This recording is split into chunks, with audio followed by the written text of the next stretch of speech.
तो सीरिया में बशर अल असद का 24 साल पुराना शासन खत्म होने की कगार पर है। विद्रोही राजधानी दमिश्क पर कब्जा कर चुके हैं। सीरियाई राष्ट्रपति बशर अल असद को भागने पर मजबूर होना पड़ा।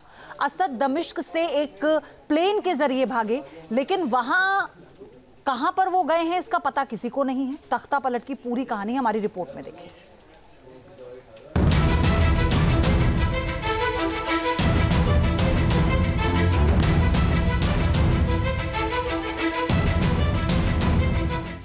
सीरिया में गदर, कहां भागे बशर अल असद।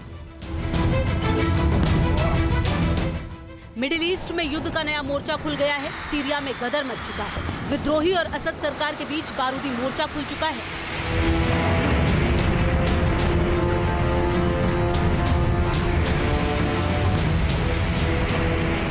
राजधानी दमिश्क में विद्रोही लड़ाके घुस चुके हैं। राष्ट्रपति बशर अल असद देश छोड़कर जा चुके हैं। विद्रोहियों के डर से असद और उनका पूरा परिवार देश से भाग गया है। विद्रोही लड़ाके दमिश्क में दारा शहर की तरफ घुसे हैं, जिस पर उन्होंने 6 दिसंबर को कब्जा किया था और राजधानी पर कब्जा कर लिया। दारा वही शहर है जहां से 2011 में भी राष्ट्रपति बशर अल असद के खिलाफ विद्रोह की शुरुआत हुई थी। अभी तो चल रहे गदर में सीरिया विद्रोही और असद सरकार शामिल है, लेकिन आगे इस जंग में रूस और अमेरिका जैसी महाशक्तियां भी टकरा सकती हैं। हालांकि ताजा विद्रोह में अमेरिका ने अपना हाथ होने से इनकार किया है। मैं यह मांग कर रहा हूं कि अमेरिका, सीरिया, रूस और ईरान के बीच संघर्षों में शामिल न हो। यह हमारी लड़ाई नहीं है। हमें दमिश्क या इसमें शामिल किसी भी अन्य पक्ष को एक भी पैसा नहीं भेजना चाहिए। हम व्हाइट हाउस में बैठकर युद्ध समर्थकों को तीसरा विश्व युद्ध शुरू करने में सफल नहीं होने दे सकते।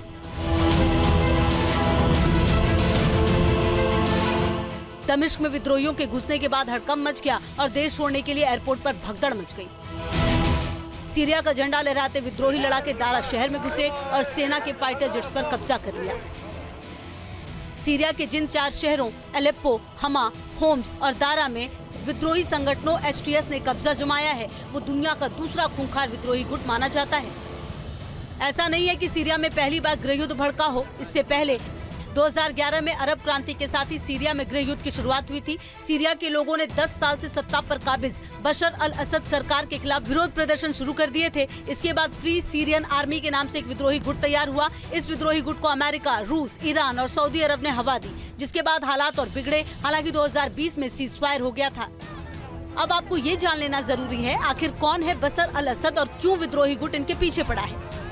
बशर अल असद का जन्म सीरिया की राजधानी दमिश्क में 11 सितंबर 1965 को हुआ। वो साल 2000 से सीरिया के राष्ट्रपति हैं। बशर ने पिता हाफिज अल असद की जगह ली थी, जिन्होंने 1971 से सीरिया पर शासन किया था। असद के राष्ट्रपति बनने पर लोगों में उम्मीद थी कि वो लोकतांत्रिक सुधार और आर्थिक विकास की दिशा में कदम बढ़ाएंगे, लेकिन असद ने अपने पिता की तरह सत्तावादी तरीकों को ही आगे बढ़ाने पर फोकस किया।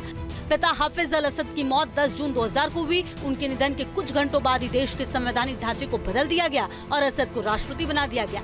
सीरिया में राष्ट्रपति बनने की न्यूनतम उम्र 40 थी, जिसे घटाकर 34 कर दिया गया, क्योंकि उस समय असद की उम्र इतनी ही थी।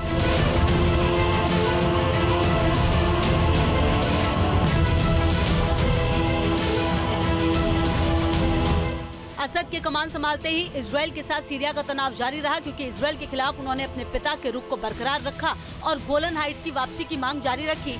इसके लिए असद ने फिलिस्तीनी और लेबनानी हथियारबंद लड़ाकों यानी हिजबुल्लाह का समर्थन किया। अमेरिका के साथ संबंध तब और बिगड़ गए जब असद ने 2003 में इराक पर अमेरिकी हमले की निंदा की और खुले तौर पर अमेरिका के खिलाफ भाषणबाजी से असद के सुपर पावर से संबंध बिगड़ते चले गए।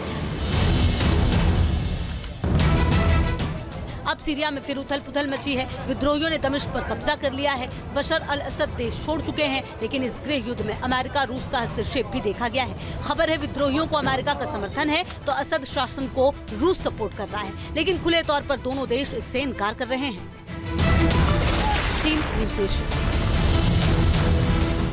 न्यूज नेशन अब व्हाट्सएप पर खबरों की ताजा अपडेट के लिए न्यूज नेशन के इस QR कोड को स्कैन करें।